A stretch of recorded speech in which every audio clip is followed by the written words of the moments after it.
Akala ng Sil na nalulunod na ang lalaki kaya dali-dali nitong hinayla ang kanyang sombrero. Gayunpaman, hindi naintindihan ng lalaki at inisip na gusto lang ng Sil na makipaglaro sa kanya, at ang Sil ay labis na nalungkot, hinayla ang kamay ng lalaki, at niyakap upang tulungan ang lalaki para umahan pero ang Sil ay bigong na ipaalam ito sa lalaki. Matapos ang isang oras nagtawag ng backup ang Sil at dinala ang kanyang matalik na kaibigan, magkasama nilang kinumbinsi na iahon ang lalaki, pero ang lalaki ay masayang nakipaglaro dito. Na-realize ng Sil na bigo parent silang ipaabot sa lalaki ang kanilang intensyon na i-rescue ang lalaki kung kaya't, ipinakita ng dalawa, niyakap ang isa't isa at lumangoy paahon sa tubig.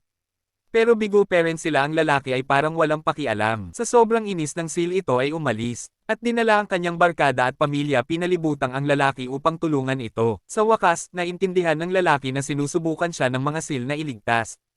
Nakipagtulungan siya at ginabayan pabalik sa ibabaw ng tubig. Mula noon sa tuwing makikita ng Sil ang lalaki, agad itong tumatalon sa bangka upang pigilan siyang bumalik sa tubig. Tunay talagang mabait at matalino ang Sil. Kung gusto mo pa ng mga ganitong story, follow, like and share.